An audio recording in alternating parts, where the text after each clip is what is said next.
नमस्कार, news on India में आपका स्वागत है। आपके साथ मैं धर्मराज सिंह। बीजेपी ने उत्तराखंड विधानसभा चुनाव 2022 के लिए अपने उम्मीदवारों की पहली लिस्ट जारी कर दी है। अब आज कांग्रेस भी अपनी पहली लिस्ट जारी करेगी। कांग्रेस की पहली सूची में 60 विधानसभा सीटों के प्रत्याशियों के नामों का ऐलान हो सकता है। प्रत्याशी चयन में कांग्रेस ने तेज शुरुआत की थी। स्क्रीनिंग कमेटी के हेड अविनाश पांडे ने हर सीट पर एक एक दावेदार का इंटरव्यू लिया था, लेकिन प्रत्याशियों के नाम घोषित करने में कांग्रेस पिछड़ गई है। गुरुवार को अपनी पहली लिस्ट जारी करके बीजेपी ने कांग्रेस से बाजी मार ली। आपको बता दें, कांग्रेस में इस बार दावेदारों की भरमार है। उत्तराखंड से 500 नेताओं ने कांग्रेस के टिकट के लिए अपनी अपनी दावेदारी पेश की। राज्य में कुल विधानसभा सीटें 70 है। ऐसे में अगर औसत निकाले तो हर सीट पर 7 से ज्यादा लोगों ने टिकट के लिए दावेदारी की हुई है।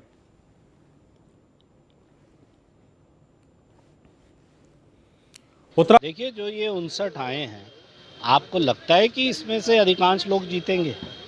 आप देखिए, इनका तो पहले ही जनता पे विरोध है। इन लोगों ने काम ही नहीं किया, मंत्रियों ने डिलीवर तक नहीं किया, मुख्यमंत्री ने नहीं डिलीवर किया। तीनों ने तो ये इनके मंत्री क्या करेंगे, मंत्री छोड़ के जा रहे हैं। मुझे लगता है कि अधिकांश मंत्री इनके कैबिनेट के जितने भी हैं वो तो चुनाव हार रहे हैं।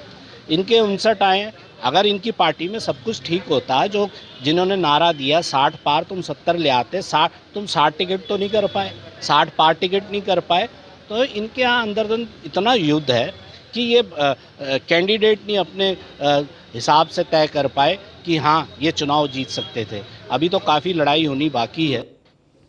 इस वक्त मेरे साथ ब्रिजेश श्रीवास्तव जुड़ रहे हैं इसी पर ज़्यादा बातचीत के साथ। ब्रिजेश, आप अगर देखें तो कांग्रेस पार्टी ने विधानसभा चुनाव की तैयारियां बहुत पहले शुरू कर दी थी, लेकिन देरी क्यों हो रही है कांग्रेस की पहली सूची आने में? देखिए धर्मराज, सबसे बड़ी बात यह है कि हम बार बार कह रहे हैं कि कांग्रेस की उत्तराखंड में लड़ाई किसी और से नहीं बल्कि खुद कांग्रेस के साथ है। कांग्रेस अंतर विरोधों से जूझ रही है। सबसे बड़ी बात यह है कि कांग्रेस को पिछले 1 महीने से लगातार एक के बाद एक तिथियां आगे बढ़ाई जा रही हैं कि हमारे नाम फाइनल हो गए हैं, अब हम बस ऐलान करने वाले हैं। बीजेपी ने अपने नामों का ऐलान कर दिया, कम से कम 59 प्रत्याशियों के नामों का ऐलान तो कर ही दिया, लेकिन कांग्रेस अभी तक नहीं कर पाई।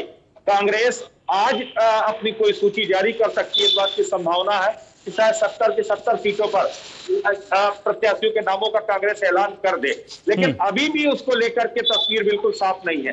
क्योंकि सबसे बड़ी बात यह है कि लगभग 25 से 30 सीटें ऐसी हैं जिस पर अभी भी अंतर्कलह की स्थिति है। दोनों खेमे, वो फिर प्रीतम खेमा हो या हरीश खेमा हो, दोनों खेमे 25 से 30 सीटों को लेकर के दावेदारी कर रहे हैं। कांग्रेस आलाकमान तय नहीं कर पा रहा है कि आखिर उन सीटों से किस तरीके से किसको जो है, किसके प्रत्याशियों को खड़ा किया जाए। दूसरी सबसे बड़ी बात यह है, अभी हरक सिंह रावत को लेकर के स्थिति कपड़े से फंसी हुई है। अगर हरक सिंह रावत कांग्रेस ज्वाइन करते हैं तो फिर क्या वो चुनाव मैदान में आएंगे? क्या उनकी बहु अनुकृति गोसाई रावत को चुनाव मैदान से उतारा जाएगा? और क्या कुछ और भी बीजेपी के चेहरे ऐसे हैं जो कांग्रेस का दामन थाम सकते हैं? इंतजार कांग्रेस ये कर रही थी कि कम से कम वो प्रत्याशियों के नामों का ऐलान हो जाए। तो अब बीजेपी ने अपने 59 प्रत्याशियों के नामों के ऐलान कर दिए हैं। इसमें से कई असंतुष्ट ऐसे भी हैं जो बीजेपी से नाराज हो गए हैं टिकट न मिलने की वजह से। ऐसे में उनको भी एकोमोडेट कांग्रेस कर सकती है अगर वो विनिंग कैंडिडेट उनको नजर आते हैं। तो ये पूरी कुल मिलाकर के सियासत है। लेकिन जो सबसे अहम बात यह है कि कांग्रेस का अंतर्विरोध ही कांग्रेस की सबसे बड़ी समस्या, और कांग्रेस के अंदर ही खेमेबंदी ऐसी है कि टिकटों के नाम फाइनलाइज किए ही नहीं जा पा रहे हैं, और यही वजह है कि लगातार जो है जो प्रत्याशियों के नामों में डिले हो रहा है। ब्रिजेश, अगर आपकी बात को मैं मानूं और थोड़ा इसको आगे बढ़ाऊं, तो अगर कांग्रेस के अंदर टिकट को लेकर इतना अंतर्विरोध है तो टिकट अनाउंसमेंट के बाद तो ये विरोध और मुखर होगा, और कांग्रेस जो सत्ता की लड़ाई में खुद को इस बार आगे देख रही है वो तो काफी पीछे हो जाएगी। अगर आप अपने से लड़ेंगे तो फिर विपक्षी पार्टियों से कब लड़ेंगे? यही तो सबसे बड़ी बात है। हम तो बार बार कह ही यही रहे हैं कि कांग्रेस को उत्तराखंड में कोई नहीं हरा रहा है, बल्कि सिर्फ कांग्रेस हरा रही है। कांग्रेस के अंदर जो उठापटक चल रही है यदि और बढ़ेगी जैसे व्यक्तियों के नामों का ऐलान हो जाएगा, क्योंकि इस बार केवल बीजेपी के लिए दावेदारों की भरमार नहीं थी, कांग्रेस को भी जो है यहाँ पर, क्योंकि कांग्रेस न सिर्फ बहुत ही क्लोज फाइट कर रही है बल्कि कांग्रेस को प्रमुख दावेदार भी माना जा रहा है। क्योंकि चाहे आप इस पूरे मिजाज को समझिए उत्तराखंड के, उत्तराखंड की रवायत तो समझिए, कांग्रेस कहीं ना कहीं अपर हैंड पर है। ऐसे प्रत्याशियों की दावेदारी भी बहुत है। अभी टिकटों के नाम का ऐलान होने दीजिए। अभी तो देखिए बीजेपी में तो फिर भी अनुशासन के नाम पर बहुत सारी ऐसी चीजें हैं जो उभर के सामने नहीं आ पाती बड़े पैमाने पर, लेकिन कांग्रेस में तो मूल फटोल की स्थिति आएगी। और उस स्थिति से कांग्रेस कैसे निपटेगी, ये डर कांग्रेस को सता रहा, और यही वजह है लगातार डिले कर रही है कि जैसे जितना कम से कम समय मिलेगा विरोधियों को अपनी आवाज मुखर करने में उतना बेहतर होगा। यही वजह है कि नाम के ऐलान में लगातार देरी हो रही है। बिल्कुल ब्रिजेश, ये जो पॉइंट आपने रेज किया है कि विरोधी अगर जो आपके खिलाफ आवाज मुखर होगा, जो टिकट के इच्छुक हैं जिनको टिकट नहीं मिल पाएगा। अब बीजेपी में देखिए, बीजेपी में कई विरोध के स्वर उभर के सामने आ रहे हैं, और कंपैरेटिवली अगर आप देखें तो जिस तरीके से आप भी जिक्र कर रहे हैं कि बीजेपी में उतने विरोधी नहीं सामने आए हैं। कांग्रेस में अगर आज 60 टिकट अनाउंस आज हो जाता है तो पता चलेगा कल परसों तक कई विरोध के सुर उभर कर आएंगे, और ये कुमाऊं से गढ़वाल, ऊपर से पूरे पहाड़ से लेकर तराई तक की स्थिति रहेगी। तो कांग्रेस संभवतः इसी रणनीति पर काम कर रही है कि जितना डिले होगा विरोधियों के लिए काम करने का मौका उतना कम होगा। जाहिर तौर पर यही सबसे बड़ी कांग्रेस के पास पसोपेश भी है, कांग्रेस की मजबूरी भी है कि कांग्रेस चाहती है कि जितना कम से कम विरोध हो उतना बेहतर है। और सबसे बड़ी बात यह है कि कांग्रेस एक स्ट्रेटजी पर और काम कर रही थी कि जो बीजेपी का असंतुष्ट खेमा है उसको अपने पाले में करने की कवायद की जाए। जो है देखिए, सबसे बड़ा पेच हरक सिंह रावत को लेकर के फंसा हुआ है। हरक इस वक्त जो है सबसे बड़ा सवाल बन चुके हैं उत्तराखंड का कि आखिर वो किस खेमे में जा रहे हैं और कहां जा रहे हैं, क्योंकि उसी के इर्द गिर्द आप देखिए बीजेपी ने कोटद्वार की सीट छोड़ दी है, अभी तक ऐलान नहीं किया, क्योंकि कोटद्वार से वर्तमान विधायक हरक सिंह रावत है। केदारनाथ की सीट का ऐलान नहीं किया क्योंकि वो केदारनाथ से दावेदारी कर रहे थे। तो बीजेपी ने भी अभी अपने पत्ते जो है पूरी तरीके से जो है एक तरह से खुले रखे हैं, और ये अभी भी चारा डाल रहे हैं कि अगर आ सकते हो तो लौट आओ। दूसरा, कांग्रेस पतोपेश में ये है कि अगर हरक सिंह रावत को कांग्रेस लेती, चूंकि हरीश लॉबी बिल्कुल नहीं चाहती है, हरीश रावत ने वीटो लगा रखा, वरना अभी तक हरक सिंह रावत कांग्रेस का दमन थाम चुके होते। अब अगर कांग्रेस ज्वाइन भी कराती है तो इस स्ट्रेटजी पर कांग्रेस हरीश रावत लॉबी चाहती है कि हरक को चुनाव न लड़ाया जाए, हरक से कहें आप केवल आपकी बहु अनुकृति को देंगे। बीजेपी में लैंसडाउन से टिकट घोषित हो चुका है, यानी बीजेपी में अनुकृति के चुनाव लड़ने की संभावनाएं खत्म हो गई। तब सबसे बड़ा सवाल यह है कि जिसके लिए इतनी बड़ी बगावत हरक ने किया, बीजेपी में अगर वापस आते हैं तो वो संभावनाएं खत्म हो जाएंगी। कांग्रेस हरक ब्रिजेश, मैं आपको यहाँ पर रोकूंगा, हरक सिंह रावत की हम बात करेंगे, आप मेरे साथ बने रहिएगा। इस वक्त उत्तराखंड की सियासत में जैसा ब्रिजेश जिक्र कर रहे थे, हरक सिंह रावत सबसे ज्यादा सुर्खियों में है, चर्चा में है। पूर्व मंत्री हरक सिंह रावत अभी तक कांग्रेस की राह तकते रह गए, लेकिन कांग्रेस से बुलावा नहीं आया है। पूर्व मुख्यमंत्री हरीश रावत पार्टी में हरक सिंह की वापसी के विरोध में अपने रुख पर कायम है। हरक के 1 लाख बार माफी मांगने के बयान के बाद भी उनकी नाराजगी दूर नहीं हुई है। पार्टी हाईकमान ने अब इस मामले में सुलह समझौते का जिम्मा प्रदेश के नेताओं को दे दिया है। ऐसे में कांग्रेस में शामिल होने के लिए हरक सिंह को 1-2 दिन और इंतजार करना पड़ सकता है। उनकी पैरोकारी में उतरे कांग्रेसी क्षत्रप वापसी के लिए सहमति बनाने के प्रयास में जुटे हैं। उधर प्रदेश में कांग्रेस नेताओं को भी हरक सिंह की वापसी सुहानी नहीं है, उन्होंने विरोध तेज कर दिया है। बीजेपी से बाहर का रास्ता दिखाए जाने के बाद पूर्व मंत्री हरक सिंह रावत की कांग्रेस में वापसी का मामला उलझ गया है। 2016 में कांग्रेस सरकार को गिराने के लिए सार्वजनिक तौर पर माफी मांगने के बाद भी पार्टी ने उनके लिए दरवाजे अभी तक खोले नहीं हैं। ब्रिजेश श्रीवास्तव लगातार मेरे साथ देहरादून से बने हुए हैं। ब्रिजेश, हरक सिंह रावत संभवतः अपनी सियासी जिंदगी के सबसे मुश्किल वक्त को इस वक्त वो जी रहे हैं। हरक सिंह रावत के लिए इस वक्त कौन से दरवाजे खुले हैं, क्या कौन से बंद हो गए, हरक सिंह रावत को भी समझ नहीं आ रहा होगा। यहां से वो जो भी डिसीजन लेंगे वो उनके मन माफिक तो नहीं होने जा रहा है। देखिए, सबसे बड़ी बात यह है कि हरक सिंह रावत इस समय केबीसी खेल रहे हैं, यानी कौन बनेगा करोड़पति।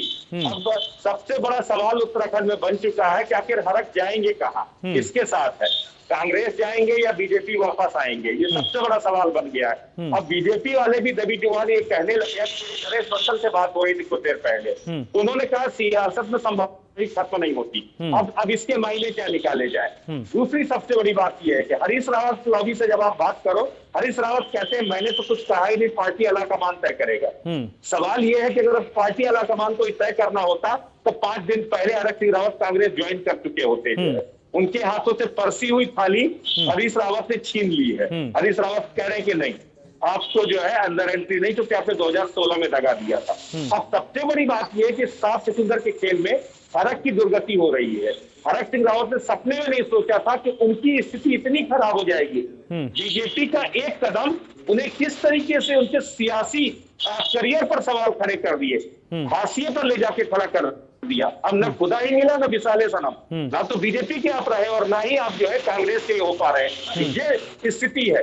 इसीलिए मुझे लगता है, ज्यादा नहीं, मुझे लगता है आजकल में हरक अब अपना कोई एक कदम उठाने जा रहे हैं और इसको लेकर के जो अंदर खाने जो खबरें लगातार आ रही है कि बीजेपी के शीर्ष नेतृत्व से वो लगातार टच में दोबारा वो उनका एक तरह से कनेक्शन यहाँ जुड़ गया है। वहां से उनका नेटवर्क ड्रॉप हो रहा है तो यहाँ से नेटवर्क को अपना जोड़ने लगे हैं।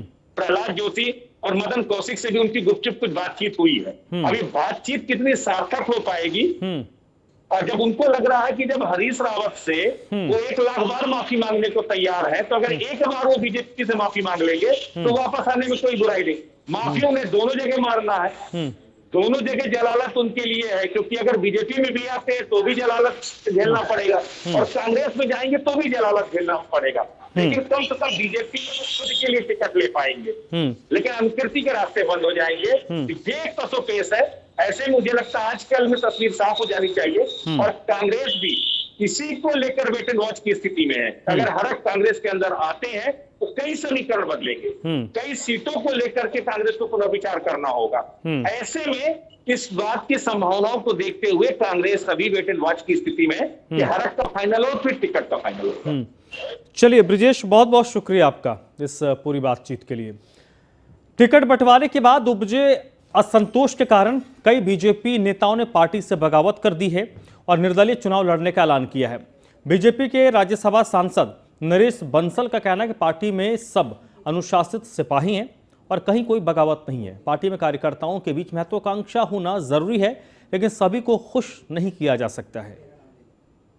उत्तराखंड में 59 सीटों के लिए नामों का ऐलान हो चुका है, लेकिन इन नामों में जितनी ज्यादा खुशी है उससे ज्यादा बगावत नजर आती है। कहीं ये बगावत पार्टी के लिए मुश्किल तो नहीं खड़ा करेगी। नरेश बंसल जी हैं इस वक्त। नरेश जी, 59 सीटों के नामों के ऐलान हो गए, आपने 10 विधायकों के टिकट काटे, 21 नए चेहरों को शामिल किया।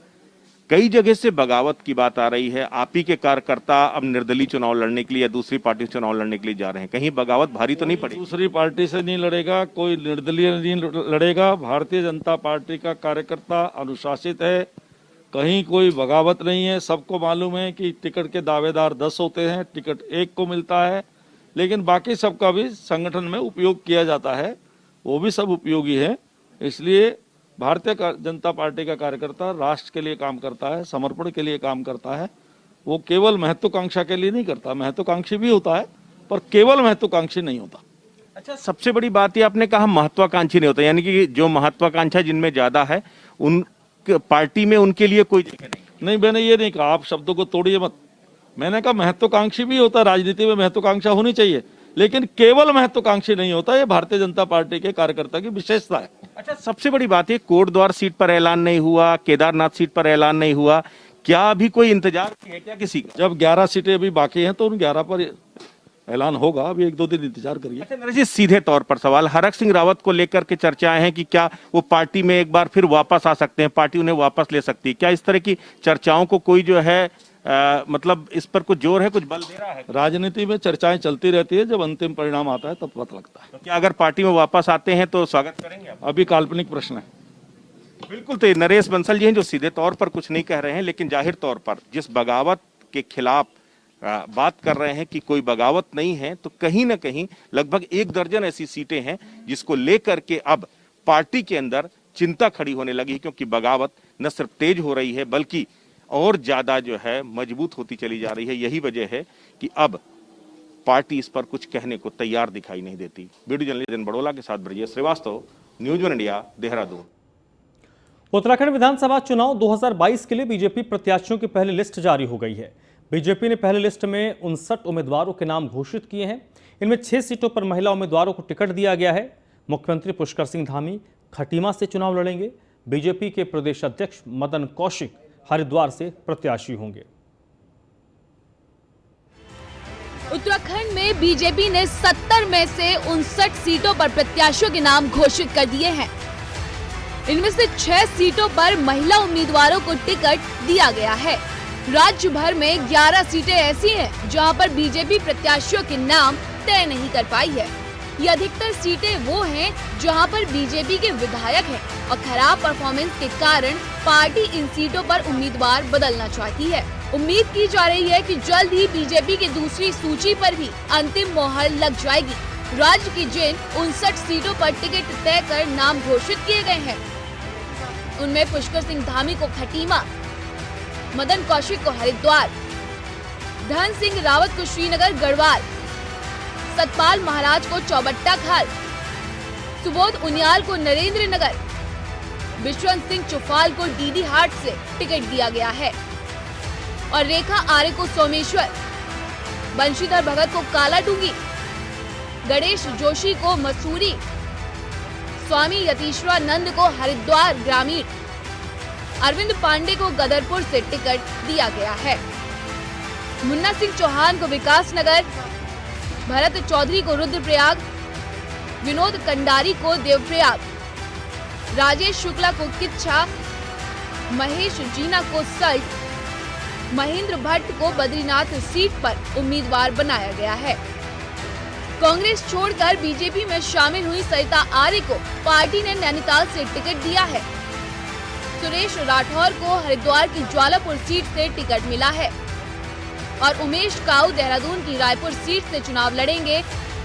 तो कुंवर प्रणव चैंपियन की पत्नी रानी देवयानी सिंह को बीजेपी ने खानपुर से उम्मीदवार बनाया है।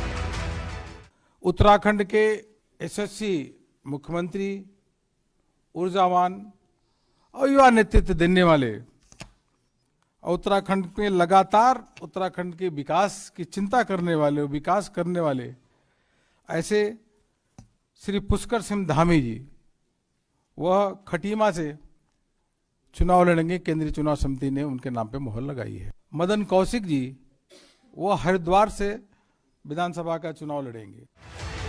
रुद्रप्रयाग, रुड़की और ऋषिकेश विधानसभा सीट से बीजेपी ने एक बार फिर अपने पुराने विधायकों पर भरोसा जताया है, जबकि पौड़ी में नए प्रत्याशी राजकुमार पौड़ी को टिकट दिया गया है।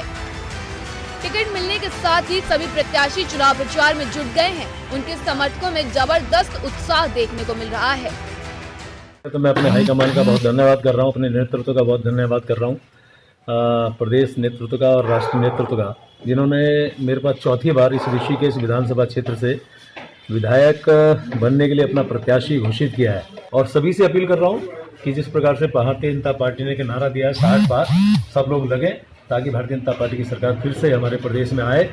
देखिए, मैं बहुत आभारी हूँ अपने पार्टी नेतृत्व का, माननीय मोदी जी का, माननीय नड्डा जी का, हमारे प्रदेश अध्यक्ष माननीय मदन कौशिक जी का, अपने मुख्यमंत्री पुष्कर सिंह धामी जी का और उन तमाम कार्यकर्ताओं का जिन्होंने फिर से मुझे टिकट दिलाने में अपना सहयोग और समर्थन मुझे दिया है।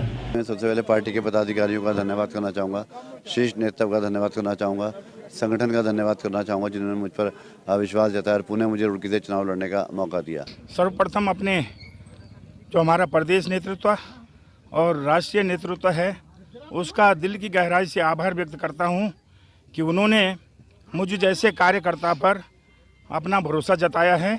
तो निश्चित रूप से मैं भी जो है अपने हाईकमान का और प्रदेश नेतृत्व का जो है भरोसा टूटने नहीं दूंगा। वहीं बीजेपी की सूची पर आम आदमी पार्टी सवाल खड़े कर रही है। आप प्रवक्ता नवीन पिरशाली का कहना है कि प्रत्याशी घोषित करने के मामले में आपने बीजेपी कांग्रेस दोनों से बाजी मार ली है।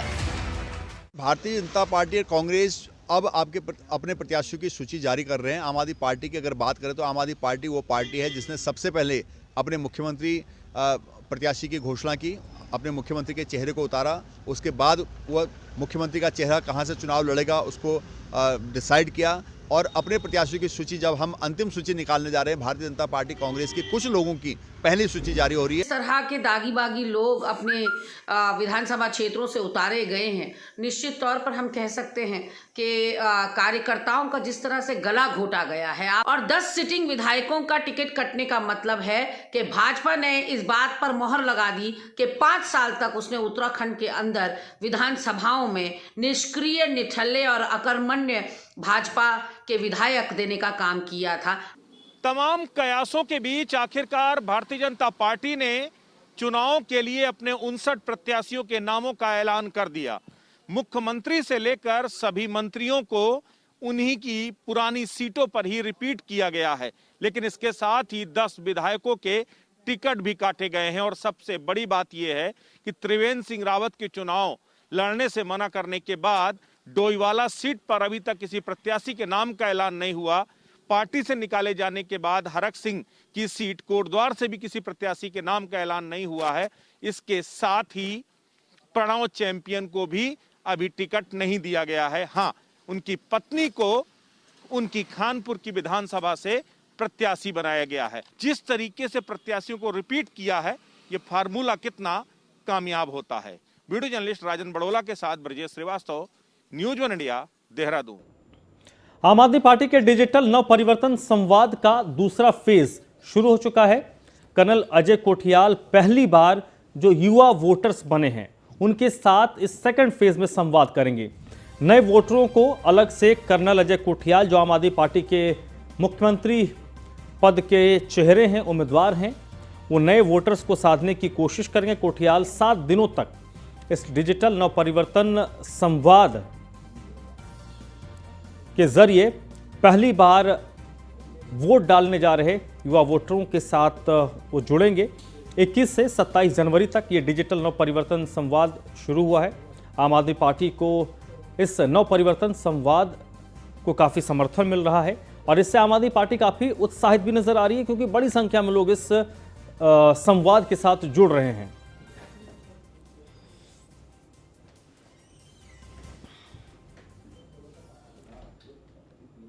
हरिद्वार जिले की खानपुर विधानसभा सीट से इस बार वरिष्ठ पत्रकार उमेश शर्मा की दावेदारी के बाद हॉट सीट में यह विधानसभा क्षेत्र बदल चुकी है। खानपुर विधानसभा से सुर्खियों में छाए रहने वाले विधायक कुंवर प्रणव सिंह चैंपियन का बीजेपी ने इस बार टिकट काटा है और उनकी पत्नी दिव्यानी सिंह को टिकट दिया है।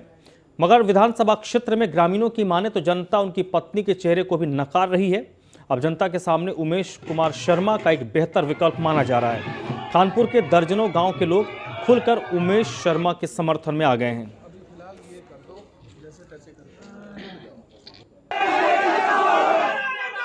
विधानसभा में ऐसी शिकायतें नहीं है, लेकिन 20 साल का जो कार्यकाल रहा है, वो लक्सर विधानसभा का हो, खानपुर विधानसभा का हो, जो भी यहाँ से प्रतिनिधि रहे चैंपियन साहब, उनका कार्यकाल मेरी समझ से बाहर है, क्योंकि उन्होंने किसी का जो है सम्मान नहीं किया।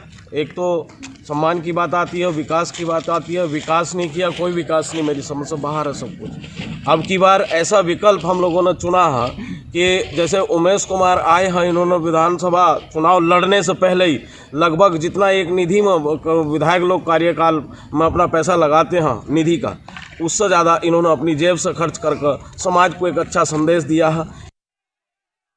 उत्तराखंड की विधानसभा में एक अहम मोड़ कल आया है, जब से भारतीय जनता पार्टी जो कि सत्ता पर काबिज रह चुकी है, उनके द्वारा अपने 59 जो है उम्मीदवारों की सूची जारी की गई है। उनमें से एक नाम नए चेहरे के रूप में खानपुर विधानसभा का भी है। जी हाँ, हम उस खानपुर विधानसभा की बात कर रहे हैं जो अब तक चैंपियन के नाम से, यानी कि कुंवर प्रणव सिंह चैंपियन जहां विधायक रहे हैं, उनके नाम पर जनता वोट करती आ रही है और उन्हें लगातार, चाहे लक्सर क्षेत्र हो और बाद में क्षेत्र की तब्दीली के बाद खानपुर विधानसभा क्षेत्र हो, लगातार 4 बार विधायक के रूप में चुनती आ रही है। लेकिन इस बार यहाँ के चुनावी समीकरण पहले की अपेक्षा बिल्कुल अलग नज़र आ रहे हैं और उसका खास कारण है चैंपियन के बड़बोलेपन के कारण। जिस तरह का यहाँ स्थानीय लोगों का जो विरोध है, उनका कहना है कि चैंपियन का रवैया और इस वक्त जो नए दावेदार हैं उमेश कुमार शर्मा, उनमें ज़मीन और आसमान का अंतर है। तो इसलिए मजबूरन वश उन्हें उमेश शर्मा का एक बेहतर विकल्प नज़र आ रहा है, जिसमें दर्जनों ग्रामीणों की जो कानपुर विधानसभा क्षेत्र के तहत आती है, तो दर्जनों ग्रामीणों ने जो है ग्राम सभाओं ने इसका खुल करके विरोध किया है चैंपियन का, और उमेश शर्मा के पक्ष में खुल करके मतदान करने का ऐलान किया है। जर्नलिस्ट अमित गिरी गोस्वामी, न्यूज़ 1 इंडिया के लिए लक्सर। काशीपुर में आम आदमी पार्टी ने अपने चुनाव कार्यालय का उद्घाटन किया है। रामनगर रोड स्थित चुनाव कार्यालय का पूरे विधि विधान से शुभारंभ हुआ। इस दौरान आम आदमी पार्टी के प्रत्याशी दीपक बाली समेत जिला अध्यक्ष मुकेश चावला और कई लोग शामिल रहे।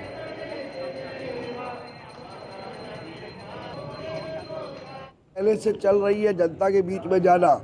आम आदमी पार्टी का एक एक कार्यकर्ता प्रदेश भर में जा रहा है। काशीपुर में भी हमारी महिला कार्यकर्ताएं, हमारे युवा कार्यकर्ता, सब लोग अपने अपने मोर्चों के साथ अपनी अपनी टीम बनाकर काशीपुर शहर में विभिन्न जगहों पर जा रहे हैं, लोगों से मिल रहे हैं और अपनी नीतियां जो पार्टी की हैं उन तक पहुंचा रहे हैं। तो बस वही रणनीति है, जनता के बीच में रहना और अपनी बात को ज़्यादा से ज़्यादा लोगों तक पहुंचाना। आज कार्यालय का उद्घाटन किया गया है, कार्यालय का उद्घाटन करा गया है, इसमें मंत्रोच्चारण के साथ साथ कार्यालय का उद्घाटन किया गया। हाँ बिल्कुल, देखिए जो भी आदमी जिस धर्म से होता है वो अपने इष्ट को उसको मानकर किसी भी शुभ काम को शुरू करता है। जो पहले से विधानसभा चुनाव में वाहनों के अधिग्रहण में हो रही समस्याओं को लेकर पर्वतीय टैक्सी और मैक्सी महासंघ ने निर्वाचन आयोग को चिट्ठी लिखी है। साथ ही अपनी 4 सूत्रीय मांगों के साथ चुनावी वाहनों का किराया बढ़ाने की मांग की गई है। महासंघ के संरक्षक कोतवाल सिंह नेगी का कहना है कि चुनाव शुरू होते ही वाहनों का अधिग्रहण शुरू हो गया है, लेकिन जो मानदेय वाहन चालक को दिया जा रहा है वो केवल 786 रुपये है, जबकि बढ़ती महंगाई को देखते हुए 1174 रुपये दिए जाने के साथ ही वाहन चालक को राज्य कर्मचारी भी घोषित किया जाना चाहिए।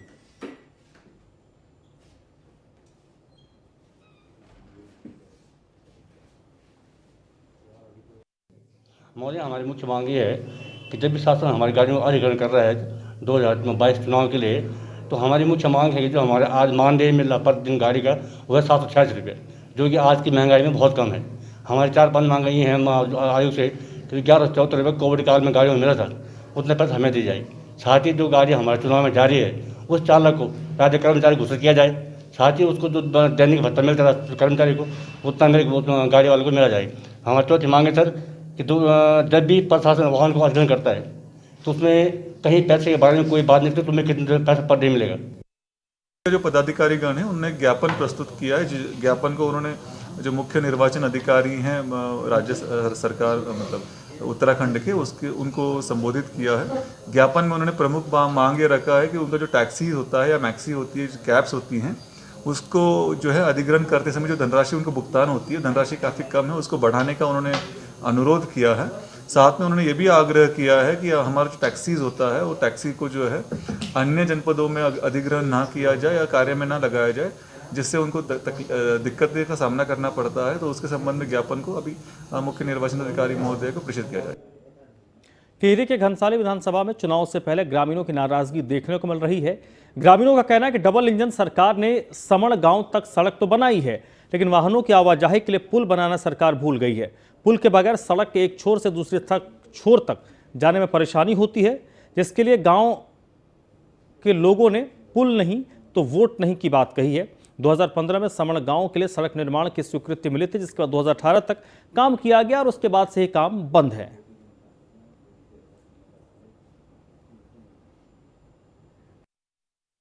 चूँकि चुनाव बहिष्कार करने से हम लोकतांत्रिक प्रक्रिया से एकदम ही बाहर हो जाते हैं और इससे जो प्रतिनिधित्व है वो नहीं हो पाता। इसलिए हम ग्रामीणों से ये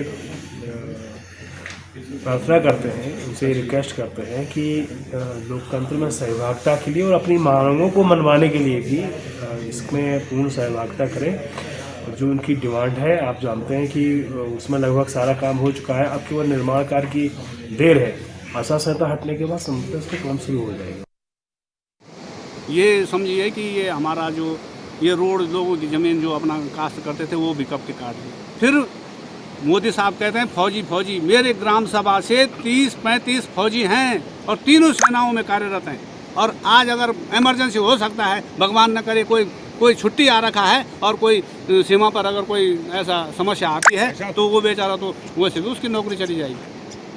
तो इस बार आप लोगों ने क्या निर्णय लिया? सर मैंने 20 तारीख दिसंबर को आज मुझे पता था कि ये तो हीला वाली ये आज कल तो चलता रहेगा, और पूरी ग्राम सभा की मीटिंग बैठी, सबने जो है एक स्वर में आपका चुनाव 2022 चुनाव विधानसभा चुनाव का बहिष्कार करा। इस बुलेटिन में फिलहाल इतना ही।